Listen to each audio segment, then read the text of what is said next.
नमो भगवते तस्मै कृष्णाय अद्भुत कर्मणे रूप नाम विभेदेन जगत क्रीडति यो यतः। आप सभी वैष्णवों को मेरे अंतःकरणपूर्वक आशीर्वाद।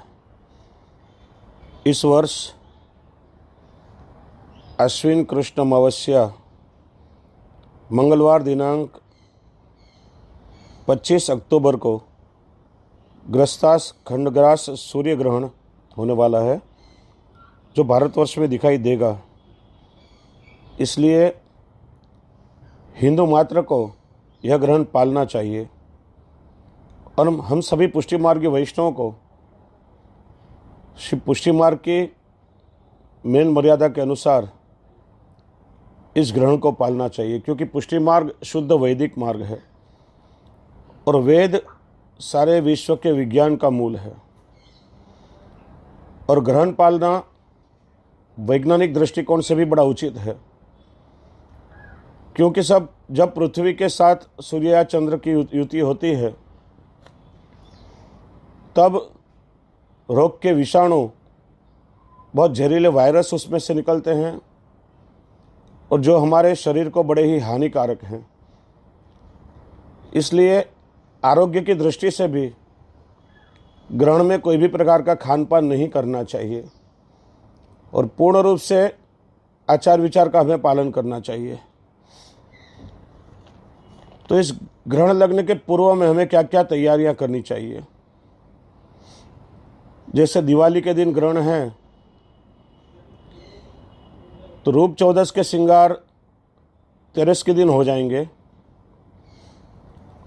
और रूप चौदस और दिवाली का अभ्यंग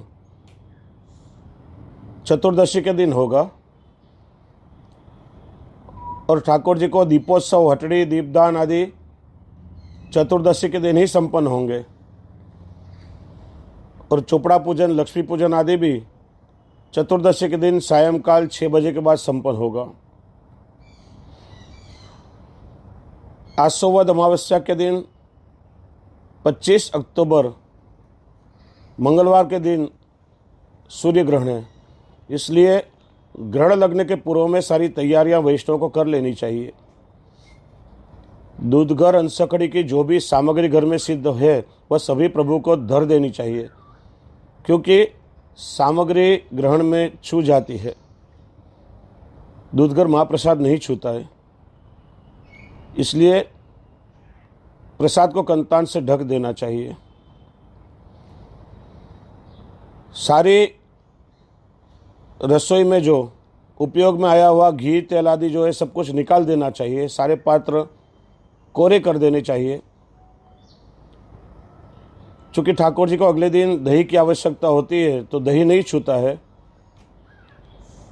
तो कोरे मिट्टी के पात्र में दही भर करके और मिट्टी के पात्र में मक्खन भर के और ऊपर रख करके रेशमी और कंतान के वस्त्र में बांध करके रस्सी से ऊपर उसको लटका देना चाहिए, जमीन पर नहीं रखना चाहिए, तो वह दही नहीं छुएगा।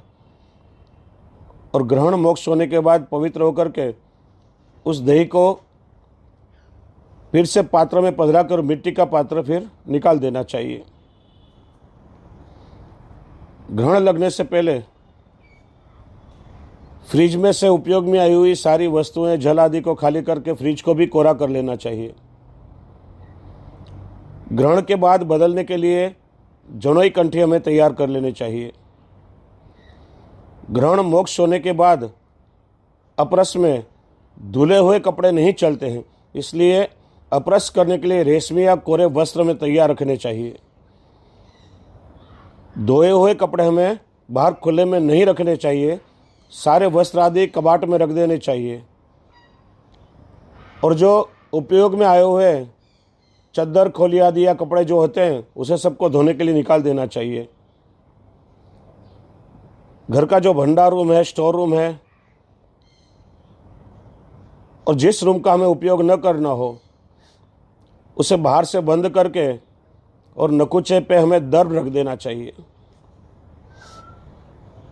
पुष्प की तैयार की हुई माला ग्रहण में छू जाती है, पुष्प नहीं छूते हैं, क्योंकि धागा छू जाता है। इसलिए ठाकुर जी को शयन में धरने के लिए जो माला आवश्यक है, ग्रहण के पहले थाक मन के और पुष्प सुई में पिरो करके रखने चाहिए और ग्रहण मोक्ष के बाद स्नान आदि करके फिर उसे धागे में पिरो करके माला सिद्ध करनी चाहिए।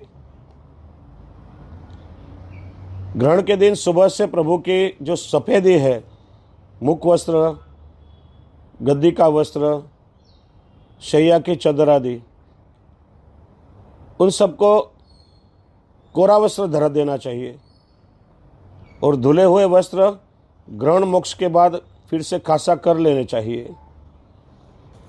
तो इस तरह से पूर्व में सारी तैयारियां हमको करके रखनी चाहिए। यह सूर्य ग्रहण अमावस्या के दिन उसका स्पर्श 4:35 पर नाथद्वारा की टिप्पणी के अनुसार होगा और हमारे बंबई के दिनमान के अनुसार ग्रहण 4:49 को लगता है। इसलिए ग्रहण का भेद 25 तारीख को बेगी सुबह 4:49 को लग जाता है। इसलिए सुबह 4:49 तक भोजन हो सकेगा। 25 तारीख मंगलवार के दिन दोपहर में मुंबई समय 12:29 तक जलपान या फलाहार हो सकता है। जो वृद्ध है, रोगी है, छोटे बालक हैं, अशक्त लोग हैं या गर्भवती स्त्री है, दोपहर में 12:49 तक भोजन ले सकते हैं। और बहुत ही छोटे बालक हैं, ग्रहण लगने के पूर्व तक जल या दूध पान कर सकते हैं। यह ग्रस्तास्त ग्रहण है। सूर्य ग्रस्त में ही अस्त हो जाने के कारण पूर्ण रूप से शुद्धिकरण 26 तारीख को बुधवार के दिन सुबह सूर्योदय के बाद शुद्ध सूर्य बिंब देख करके होगा और उसके बाद ही भोजन ले सकेंगे। प्रभु की सेवा का क्रम इस तरह से रहेगा। जो वैष्णव एक समय सेवा पहुंचते हैं और जिनको ऑफिस या कोई कार्यवश बाहर जाना पड़ता है और जो शाम को ठाकुर जी को नहीं जगा सकते हैं, उनको भी यह करना चाहिए कि ग्रहण लगने से पूर्व में रेशमी वस्त्र से झारी बंटा हटा देना चाहिए। शैया की ओर सारी सफेदी के वस्त्र कोरे रखने चाहिए और ग्रहण मोक्ष होने के बाद शुद्ध होकर के शुद्ध जल से ठाकुर जी के झारी बंटा भर के और ठाकुर जी की शैया से थोड़ा दूर पधराना चाहिए, क्योंकि ठाकुर जी धर्मी स्वरूप हैं, वह भी धर्म का पालन करते हैं।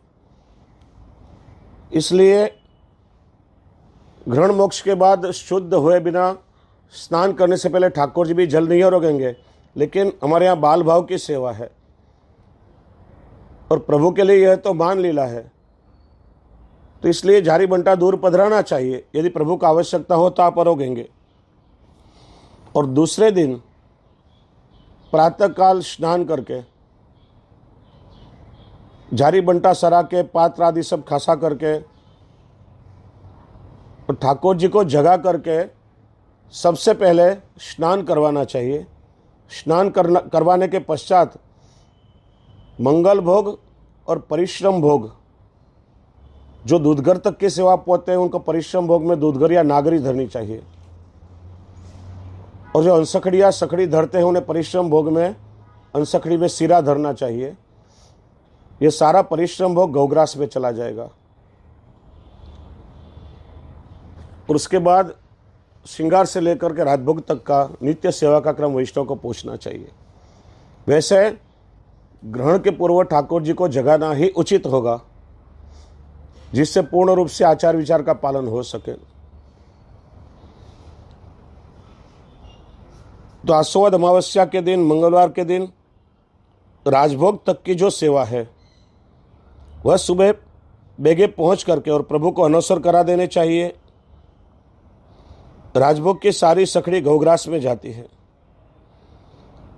दोपहर में 3 बजे ठाकुर जी को उत्थापन करा करके भोग पर्यंत की सेवा करके और फिर ठाकुर जी के श्रृंगार वड़ा करके प्रभु के पास से झारी बंटा सरा लेने चाहिए और सूखा मेवा ठाकुर जी को भोग धरना चाहिए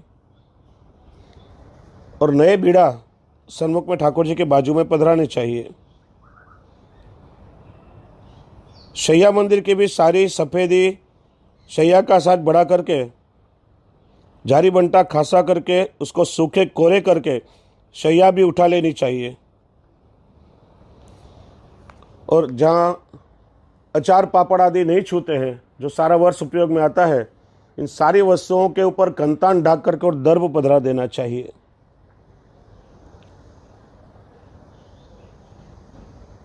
ग्रहण लगने से 4-5 मिनट पूर्व सूखा मेवा का डबरा सरा लेना चाहिए और ग्रहण लगने के 1-8 मिनट पूर्व ठाकुर जी के ग्रहण के दर्शन खोल करके प्रभु के सन्मुख जप करनी चाहिए। ग्रहण में जप का विशेष महत्व है।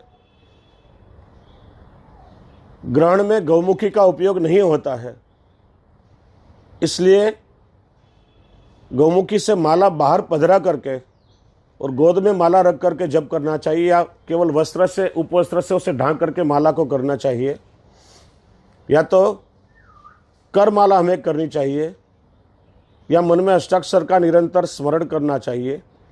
श्री महाप्रभु जी ने कृपा करके हमें सर्वोपरि अष्टाक्षर महामंत्र का दान दिया है, इसलिए वैष्णव के लिए अष्टाक्षर की माला करना ही सर्वोत्तम है। जो वैष्णव गोपाल मंत्र और नरसिंह मंत्र से दीक्षित हैं, उन्हें नरसिंह मंत्र या गोपाल मंत्र की माला करनी चाहिए और ग्रहण में विशेष रूप से नारायण कवच या पुरुषोत्तम सहस्त्र नाम का पाठ उत्तम गिना गया है।